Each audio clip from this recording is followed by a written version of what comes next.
Adam and Jamie are attempting to copy this crime film cliffhanger to see if they can blow a safe filled with water. Well, next we gotta close this thing up and fill the darn thing with water. You know, that's part of the process. We'll see whether the water stays in the safe. But step 2, filling the safe with water... Go for it. ...has more problems than step 1. What a shocker. So far, this technique about, you know, thermal lances and filling the safe with water and blowing it up is kind of problematic. We've set the money on fire. The safe doesn't hold water. You know, it's... Eventually, I think we'll get there, but it's a little impractical. The safe's about as watertight as a sieve, so Adam and Jamie have to seal it. Something the film's burglar wasn't obliged to do. If the safe won't hold water, and we need it to hold water for our explosion, and we are safe crackers, then we don't have access to be able to open this door and pour silicone gasket around it. We've got to seal it up from the outside somehow. And the best thing I could think of, both Jamie and I thought about it, was butyl. Jamie used to use it to repair leaks in his boat from the outside underwater.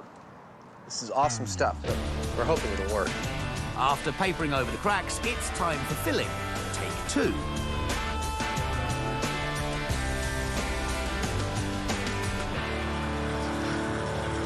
Sounds like one of them relaxing clocks, you know? Like to help you sleep at night. It's like a babbling brook, really. Oh, my mind wanders. Yeah. As Adam goes into a mental meltdown, the safe keeps filling up. But the leaks are getting worse. It's gonna blow. Oh, man. There's no stopping that. It's another fill failure. As far as it goes to the technique, it's terrible. The technique's all about getting in and out super fast, not spending 3 hours drilling it, et cetera, et cetera, et cetera. You could spend 3 hours just sealing up this door. It's bad news for the myth, but the only way to fill it to the brim is to seal the safe from the inside.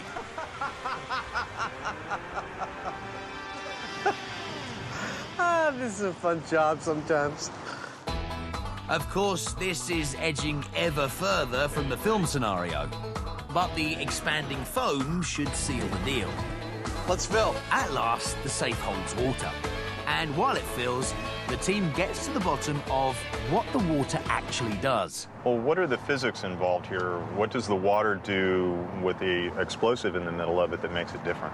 The water does not compress when the explosive detonates. So you have some dynamic energy pushing evenly against all of the water surroundings, against all of the surfaces on the inside the safe. Does it make the explosion more intense? No, you don't change the energy. You just more or less concentrate the distribution of the energy. So it just more efficiently transfers that shockwave from the explosive out to the outer walls of the Yes, safe? Oh, okay. yes. So, in theory, the water is a good way to blow out a safe. But in case the shockwave is more like a tsunami, the blast shields are locked into place. And just in time, because back in the bunker, the safe is fit to burst, meaning it's time for the boom. Yeah. So let's mobilize. Let's do it. Based on Adam's earlier calculations, Frank's got hold of 220 grams of TNT, which he feeds into the charred hole at the top of the safe. So the bomb techs are currently loading in the charge, and everybody else is clearing the area.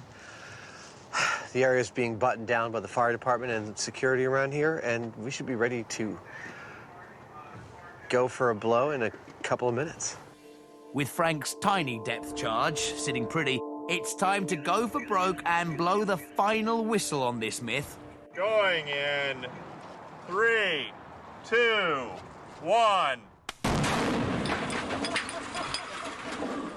I saw the whole thing move. I think we're inside the safe. You think we are? You know, I don't enjoy the explosions as much as I like the aftermath. Adam may prefer the aftermath, but for pure entertainment value, the boom is always best. Look at the door! Wow! That worked beautifully! Oh my God! The door's a full 30 meters from the safe, but how's the booty? There it is! Oh, it's mostly here. Look, I found the jewel.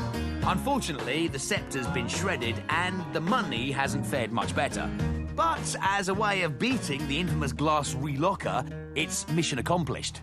Well, I mean, this definitely renders the relockers completely moot because they're in the door over there and the safe and your loot is over here. Yeah, they may well have relocked the door, but if the door isn't in the safe anymore, it doesn't do them very much good, right? It doesn't matter how many locks the door has when its hinges have been blown to smithereens.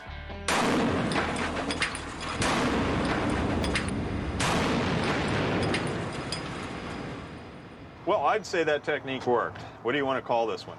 Well, you know, we found out that the movie technique might be based on a robbery that happened in the 50s on the East Coast of the United States, but we cannot independently confirm that. Well, I'd call that plausible then. I would absolutely call that plausible. It is rife with problems about sealing the safe, but once you do, it is a very effective way of separating the safe from the door. All right. On to the next one. So, this movie myth isn't all wet. Myth plausible.